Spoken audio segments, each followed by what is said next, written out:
and again, black smoke filled the air. Within another 5 minutes, we were covered again with more silt and more dust. And then a fire marshal came in and said we had to leave because if there was a third explosion, this building might not last. We just saw that as well. The second tower, the only one that was standing, tower number 1, we saw some kind of explosion, a lot of smoke come out of the top of the tower, and then it collapsed down onto the streets below. David Lee, what can you tell us? John, just seconds ago there was a huge explosion, and it appears right now the second World Trade Tower has just collapsed. One eyewitness was standing among a crowd of people on Church Street, 2.5 blocks from the South Tower, when he saw a number of brief light sources being emitted from inside the building between floors 10 and 15. He saw about 6 of these flashes, accompanied by a crackling sound before the tower collapsed. Ginny Carr was attending a business meeting on the 36th floor of One Liberty Plaza, across the street from the World Trade Center, and caught the entire first attack on tape. A second explosion can be heard 9 seconds after the crash. It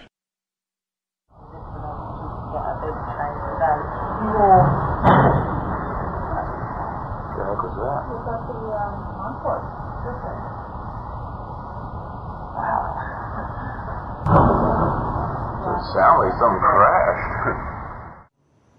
So what happened in the North Tower? Ask Willie Rodriguez. Willie, a janitor who worked in the World Trade Center for 20 years, was in sub-level 1 when the North Tower was hit. And all of a sudden we hear boom! I thought it was a generator that blew up on the basement. And I said to myself, oh my God, I think it's a generator. And I was going to verbalize it. When I finished saying that in my mind, I hear boom! Right on the top, pretty far away. So it was a difference between coming from the basement and coming from the top. And that's, everybody started screaming. And a person comes running into the office saying, explosion, explosion, explosion. He got his hand extended, and all the skin was pulled from his under his arm, all the way to the top of the fingertips, and it was hanging on both arms. Hanging and hanging. And then I look at his face, and he was missing parts on his face. And I said, what happened? What happened? And he said, the elevators, the elevators. And there were many explosions, and when I actually talk about those explosions, they said that, well, there were so many kitchens in the building, and they have probably those gas canisters. And I say, I don't believe that, because the building was a Class A building. There are very strict guidelines of what you can put in a kitchen, and I really doubt it was gas. So there was a lot of misconceptions of what happened on that day in terms of the explosions. But up to date, I haven't received an actual explanation about the different explosions that I heard on the upper floors and not all the way to the top. The windows in the lobby of the North Tower were blown out, and marble panels were blown off of the walls. This was brushed off as damage from a raging fireball that went barreling down the elevator shafts. However, the World Trade Center's core and elevator shafts were hermetically sealed, aka airtight. The fire could not possibly have had enough oxygen to travel 1,300 feet down, retaining enough energy to destroy the bottom 8 floors of the building.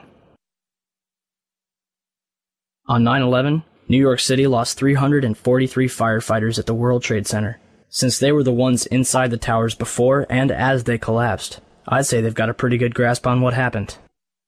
So what does the FDNY think? First, we had this interview from the Naudet brothers documentary. It was like posting the wars, there was nobody there. Where the fuck, what do we do? We made it outside, we made it about a block.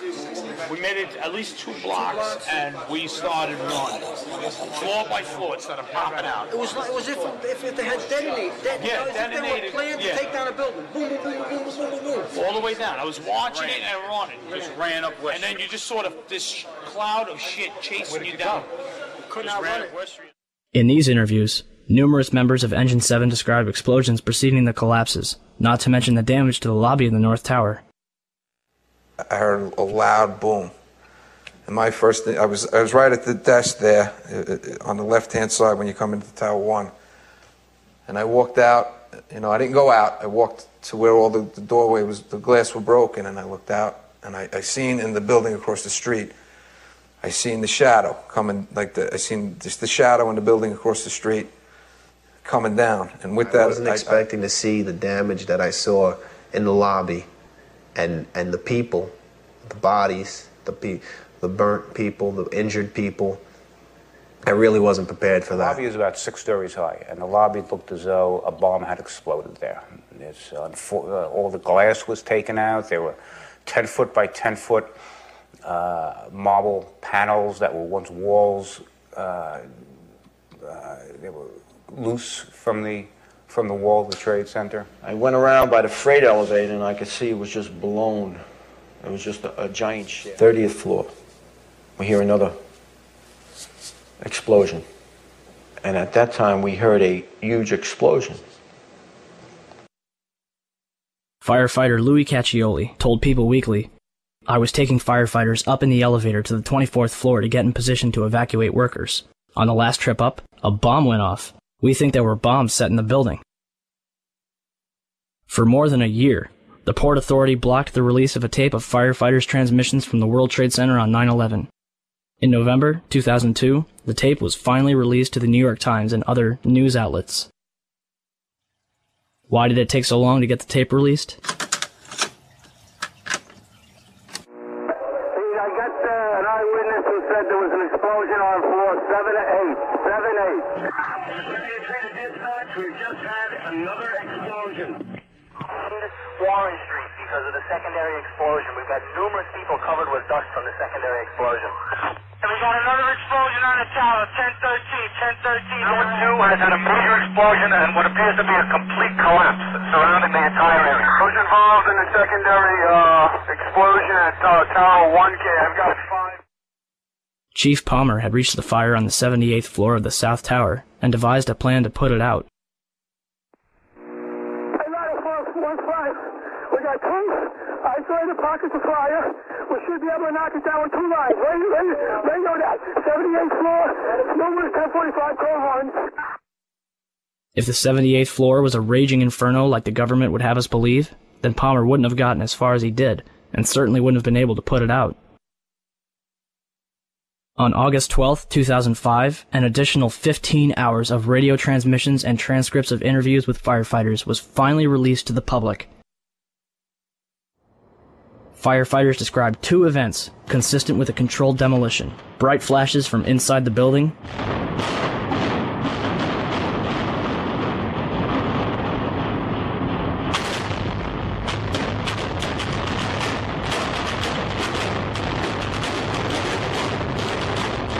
and a number of crackling sounds before the buildings collapsed.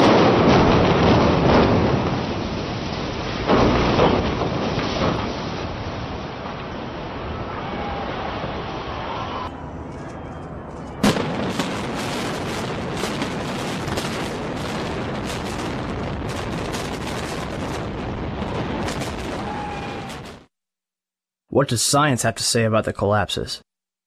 The collapse of the World Trade Center was picked up by Columbia University's observatory in Palisades, New York. The South Tower registered as a 2.1 earthquake. The North Tower registered as a 2.3 earthquake. Won Young Kim told Chris Bolin that their seismographs pick up underground explosions from a quarry 20 miles away. These blasts are caused by 80,000 pounds of ammonium nitrate and cause local earthquakes between magnitude 1 and 2. The 1993 bombing of the World Trade Center did not even register because it was not coupled to the ground. During the collapse, most of the energy of the falling debris was absorbed by the towers and the neighboring structures, converting them into rubble and dust or causing other damage, but not causing significant ground shaking. Mark Loiseau, the president of Controlled Demolition Incorporated, told the American Free Press that in the basements of the World Trade Center, where 47 central support columns connected to the bedrock, hot spots of literally molten steel were discovered more than a month after September 11th. These incredibly hot areas were found at the bottoms of the elevator shafts, down 7 basement levels. The molten steel was found 3, 4, and 5 weeks later when the rubble was being removed. He said that molten steel was also found at World Trade Center 7.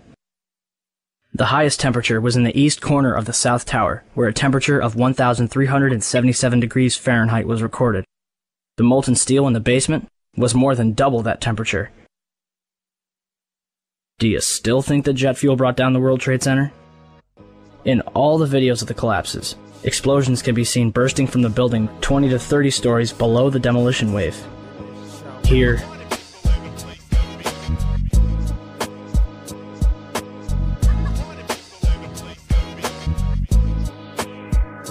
here,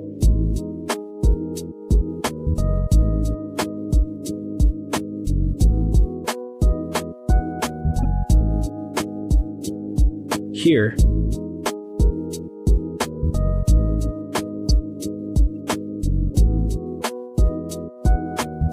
here,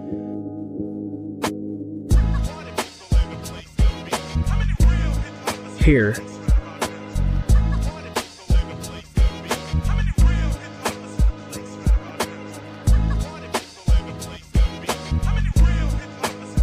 and here. Etienne Sarre was filming her documentary, World Trade Center, the first 24 hours, and caught both collapses on tape. Watch carefully.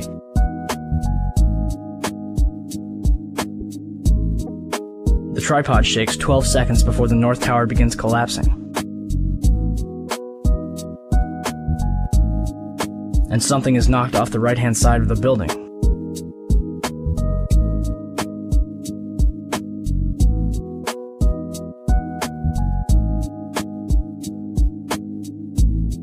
You're probably asking, if there were bombs in the building, how would they get in there without anyone noticing? Ben Fountain, a financial analyst who worked in the World Trade Center, told People magazine that in the weeks before 9/11, there were a number of unannounced and unusual drills where sections of both the Twin Towers and Building 7 were evacuated for security reasons. Daria Cord, a guard in the North Tower, told Newsday that security detail was working 12-hour shifts for 2 weeks before 9/11, but on Thursday the 6th, bomb-sniffing dogs were abruptly removed from the building. So who authorized all this? President Bush's brother, Marvin, was board of directors at Securicom from 1993 until fiscal year 2000. Securicom, now known as Stratasec, is an electronic security company backed by Kuwait American Corporation, which provided security for United Airlines, Dulles International Airport, and from the early 1990s up to the day of 9/11, the World Trade Center. Marvin is also the former director at HCC Insurance Holdings, which insured parts of the World Trade Center on 9/11. More information on this was supposed to be disclosed and never was. To date, the SEC has not revealed what they have learned. If only we could examine the debris from the World Trade Center and figure out what happened. Unfortunately, Mayor Giuliani began shipping the remains off to recycling yards overseas before investigators could even examine it. Not even FEMA was allowed into Ground Zero. Essentially, they blocked off a crime scene and destroyed all the evidence. Guess who was allowed into the site? Controlled Demolition, who was also responsible for cleaning up after the Oklahoma City bombing in 1995. It gets better than that. On July 15, 2001, Controlled Demolition destroyed 2 400-foot-tall fuel reserve tanks from the World War II era. The demolition was conducted for no apparent reason and drew numerous complaints from the neighborhood. The site remains vacant to this day, and a reason for the demolition has never been disclosed. Regardless, I think what happened to the World Trade Center is simple enough. It was brought down in a carefully planned controlled demolition. It was a psychological attack on the American people, and it was pulled off with military precision.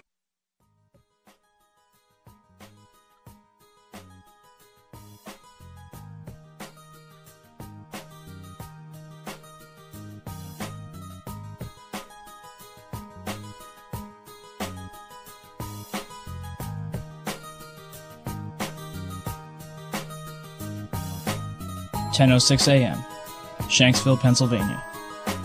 Flight 93 was en route from New Jersey to California with 45 passengers when it went off course at 8:56 over Cleveland, Ohio.